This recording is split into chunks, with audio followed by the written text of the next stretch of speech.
সাহস দেখালি আজকে? হ্যাঁ,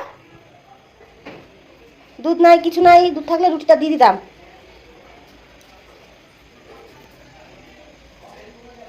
কি হিসাবে সাহসটা যে দেখালি তুই? ছি ছি, ঘরের অবস্থা কি করছে? হ্যাঁ, কোথায় অব্দিও আসছে? যা, হয়ে গেছে, যা এবার, যা। বিস্কুট খালি হয়ে গেছে। কথাই বলে না, পশুদেরকে খেতে দিলে পশুরা সারা জীবন মনে রাখে, সেটাই কিন্তু হয়েছে। এই যে দেখো আমাদের বল্টু, ও কিন্তু খুব ছোটোবেলা থেকেই আমাদের ঘরে খাওয়া দাওয়া করে, তবে কোনো দিন কিন্তু ঘরে ঢুকে না। আজকে না খুব বৃষ্টিতেও ভিজে গেছে, ভিজে গিয়ে হয়তো কষ্ট পাচ্ছে, তাই জায়গা খুঁজছে। আর খুব খিদেও পেয়ে গেছিলো, দেখো না কেমন করছে। আর ঘরের অবস্থা এমন করে দিয়েছিল, আর বলার মতো না। যাই হোক, চলো, ও চলে গেছে। So hello friends, good morning. সবাই কেমন আছো? আশা করি সবাই খুব খুব ভালো আছো, আর আমি আছি মোটামুটি ভালো। আর আমার আকাশপ্রিয়া চ্যানেলে তোমাদেরকে অনেক অনেক ওয়েলকাম। সো দেখো, এখানে আমি দুধ, মুড়ি আর একটু গুড ডে বিস্কুট দিয়ে দিলাম, তাহলে খেতে দুধ মুড়িটা একটু টেস্ট লাগে, আর সাথে চিনিও দিয়ে দিলাম। তো চিনিটা বেশি খাই না। যাই হোক, এখন আমি দেখো ব্রেকফাস্ট করে নিব। সো এখন কিন্তু অন্য কিছু রিচ খাবার বেশি খুব একটা খাই না, যেহেতু প্রেগনেন্সির সময় বলে এত রিচ গ্যাস ট্যাস হয়ে যায়, তখন মানে খুবই অসুবিধা হবে, মানে বেবিরও অসুবিধা হবে, আমারও অসুবিধা হবে।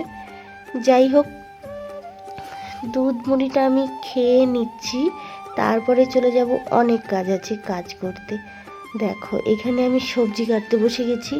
সবজিতে কি কি আছে বলো তো? পটল আলুর ঝোল করব, আর হলো এই যে সজনে পাতা, মানে সজনে পাতাগুলো দেখা যাচ্ছে না, যাই হোক সজনে পাতা দিয়ে ভাজা করব। আর হলো সজনে ফুলও কয়েকটা নিয়েছিল, ওগুলা দিয়ে বড়া করব। আজকে এতটুকুই রেসিপি। আর দেখো পটলের চোচাগুলো সব রেখে দিব, কালকে বাটা করা যাবে।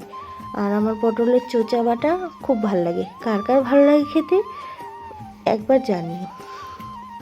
যাই হোক, ভিডিওটা যারা এখনও পর্যন্ত দেখছো তাদেরকে অসংখ্য ধন্যবাদ। আর আমার ভিডিওগুলো দেখে আমার পাশে একটু থাকো, একটু, কারণ আমি একদমই আগাতে পারছি না। আর এখন শরীর ভালো না বলে তো মানে কি বলবো, আর একদমই মানে আগাতে পারছি না। আর দেখো এখানে কয়থা, তো কয়থাটাও পরে বানাবো, একদিনে সব খেলে তো হবে না। যাই হোক, দেখো এখানে একটু মশলা করে নিচ্ছিলাম, লাইট ছিল না, তাই ভাবলাম একটু মশলা করে নিই। আর ভিডিওটা কিন্তু আজকে একদমই এতটুকুই ছিল। ভিডিওটা কেমন লাগছে সবাই একটু জানিও। আর কি বলো তো, কাজ করতে না এখন খুব কষ্ট হয়, মানে কি বলবো, যা মানে সবাই তো জানোই সেটা, এরকম সময় খুব কষ্ট হয়। আর তাই মশলাটাও করতে খুব কষ্ট হচ্ছিল, কখনো পা মেলে, কখনো মানে হাত মেলে, মানে যেভাবে পারছিলাম সেভাবেই করছিলাম। আসলে আমি এখানে একা থাকি, তো মানে খুবই একটা কষ্টের মধ্যে দিয়ে দিন কাটছে। কি আর করা যাবে বলো, তাও তোমাদের সঙ্গে শেয়ার করার চেষ্টা করছি। তোমরা প্লিজ আমাকে একটু সাপোর্ট করো।